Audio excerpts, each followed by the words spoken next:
그래서 굉장히 인상 깊은 얘기를 했어요. 우리 국민들은 지금보다 더 나은 민주주의와 법치주의를 누리실 자격이 있다고 생각한다. 제가 그렇죠? 법정에서 한 말입니다. 그리고 국민의 인권 보호, 권익 보호를 위해서 최선을 다하겠다라는 얘기들. 그거 관련해서 참 묻고 싶은 건 많은데 시간이 한정돼 가지고 그런데 제가 지난번에 정무직 공무원하고 정치인의 차이에 대해서 말씀을 드린 적이 있고 정무직 공무원으로서 정치적 중립을 지켜야 되는 의무에 대해서도 설명을 드린 바가 있어요. 역시 헌재 결정에 근거해서. 지금 잠깐 말씀하시는 거 보면은 그냥 모르는 사람이 들으면은 굉장히 뭔가 논리적이고 그럴싸한 내용이 있는 것 같은데 제가 듣기에는 이게 지금 앞뒤가 안 맞고 적어도 대한민국 국무위원으로서 하실 수 없는 얘기가 좀 포함되어 있는 것 같아서 지적을 드리고자 합니다. 인사검증과 관련해서 책임 여부를 물으니까 제가 알았다면은 그렇게는 하지 않았을 것이다 라는 말씀을 반복하고 계세요. 그 장관의 보좌기관으로서 인사검증관리단을 설치를 하고 또 청와대하고 협업을 하고 하는 과정에서 이게 법무부에 두는 게 맞냐라는 논의가 있었을 때 아니 이런 문제가 생기면 저한테 묻고 저를 질타하시지 않겠습니까? 라고 말씀하신 적이 있잖아요. 그래서 질타를 받고 있는 거고요. 그런데 거기에 대해서 질타를 받는 사람의 태도는 그래서는 안 돼요. 과거에 잘 기억하겠지만 저기 철책선이 뚫려가지고 누가 월북하거나 월남하는 사람을 발견하지 못하고 이러는 경우 있어요. 그 병사들이 실수를 하는데 사단장이 보직해임 당합니다. 그때 사단장이 언론에 나서가지고 책임감은 느낍니다만 앞으로 제도 개선을 해야지 이걸 어떻게 다 막을 수 있겠습니까? 한계가 있습니다라고 변명하는 거 본 적 있어요? 그게 지휘관의 책임이고 지도자의 책임이고 국무위원으로서 법무부 장관이 보좌기관으로 인사검증관리단을 운영하고 져야 할 책임이라는 것을 좀 인식하시면 좋겠습니다. 판결의 효력과 관련해서도 왜 헌재 결정의 효력을 지금 부인하는 듯한 태도를 부인하는 것처럼 보이기 때문에 그런 질문을 하는 거예요. 그리고 그 내용에 대해서 답변하는 과정에서 그렇게 얘기를 했더라고. 한명숙 총리 사건 재판 효력도 부인하시던 분들이 뒤집으려고 했던 분들이 할 얘기는 아닌 것 같다.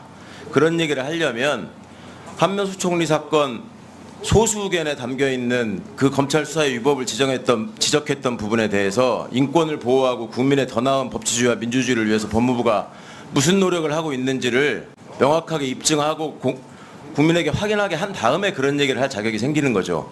그리고 강제징용과 관련한 대법원의 거듭된 판결의 효력을 부정하고 있는 현 대통령과 외교 정책에 대해서 법무부 장관으로서 그리고 당시에 강제징용 판결과 관련한 그 판결을 지연시키기 위해서 대법원이 벌였던 그 사법농단 사건을 수사했던 당사자로서 이것이 법치주의와 민주주의에 저해되는 것이다라는 걸 지적하면서 얘기를 해야지 균형이 맞는 거죠.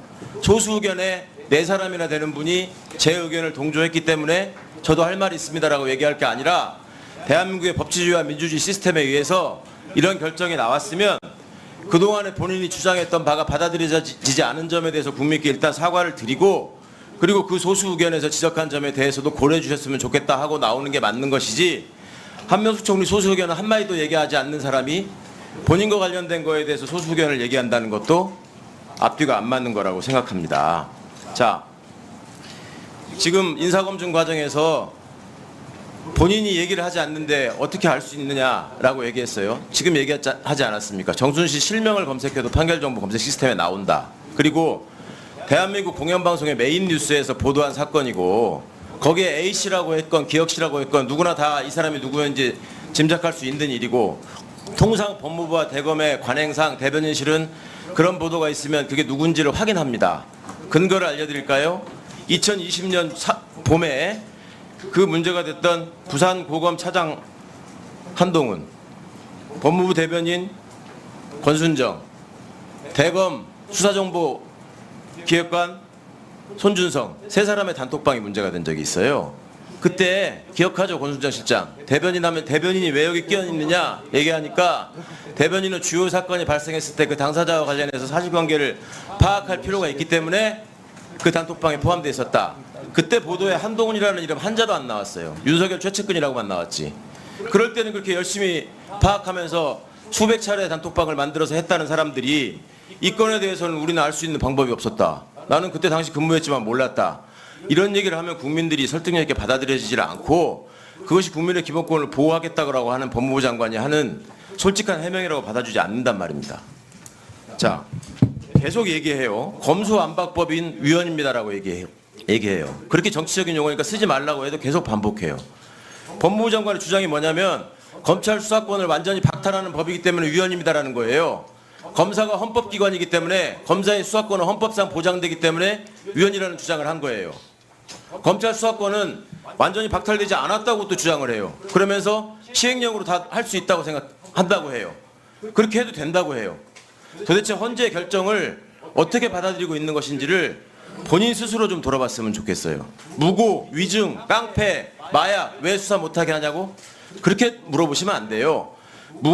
깡패나 마약 수사는 인지수사가 없습니다. 검찰이 인지하게 해주십시오. 통계를 제시하고 얘기를 해야죠. 무고 위증도 마찬가지입니다. 고발 사건에 대해서 제대로 수사를 하고 있는데 왜 그건 없이 전부 다 인지를 검사가 해야 되는 것처럼 얘기합니까? 네, 답변하십시오. 예, 그 판결 검색은 지난 정부에서 계속 안 해왔던 거죠. 안경환 당시 후보자 당시에 청와대는 이렇게 말했습니다. 판결문 검색을 청와대가 하면 위법이라고요. 그러니까 그 부분에는 한계 분명히 있었던 거니까 그렇게 호도하시면 안 될 것 같고요. 그리고 이미 무고로 드러난 채널A 사건은 그것도 그 사건으로 기소된 최강욱 의원께서 지적하신 것에 대해서 저는 좀 놀랍습니다. 자, 정리해 주십시오. 뻔뻔만 말만 있으면 입만 열면 프레임 전환을 하려고 그러고 정리해 주십시오. 그 말씀을 조금 상가해 주십시오. 여기서 아니 그게 아니고 버릇이라든지 이런 용어들은 적절치 않다고 봅니다. 장관의 태도에 대해서 단 한 번이라도 지적을 하시고 그 말씀을 하십시오. 위원장님은 법무부 장관 보호하기 위해서 있는 사람이 아닙니다. 최강욱 의원. 또 반말할 겁니까? 최강욱 의원. 윤도욱 의원 말씀하세요. 그런 식으로 위원장이 회의를 진행하는데 단정적으로 그렇게 재단을 하지 마세요. 지금부터 잠시만 주목해 주시길 바랍니다. 구독자분들을 위해서 특별히 준비했습니다. 항상 여러분들에게 드리는 말씀이 있습니다. 이슈와 뉴스만 챙겨보셔도 충분히 돈을 벌 수 있다고 말씀을 드렸는데요. 여러분들 여기 보이시는 제 채널의 영상들을 보시면 어떤 생각이 드시나요? 단지 뉴스 영상만 보고 아무 생각이 없으신가요? 그렇다면 아주 잘못된 것이라고 생각합니다. 그 이유가 무엇이냐면 제가 4월 5월에 뭐라고 말씀을 드렸나요? 지금은 반도체에 관심을 가져야 한다. 뉴스만 보고 넘기지 마시고 투자 쪽으로 생각을 봐야 한다고 말씀드렸습니다. 이런 썸네일들을 영상을 통해서 많이 보셨을 텐데요. 이런 반도체 이슈가 되었을 때 부자들은 어떻게 생각할까요? 반도체는 무엇이 있는지, 어떤 종목이 가장 좋을지, 어디에 투자해야 돈이 몰릴 수 있는지 자연스럽게 생각한다고 말씀드렸습니다. 부자들이 봤을 때 이슈가 곧 돈으로 이어지고 그 이슈가 나에게 돈을 벌어준다는 경험적 확신이 있기 때문에 부자들은 사회적 이슈를 관심 있게 챙겨본다고 말씀드렸습니다. 이번에도 마찬가지입니다. 지난번에 구독자분들과 함께하는 주식으로 수익 내기를 진행했었는데요.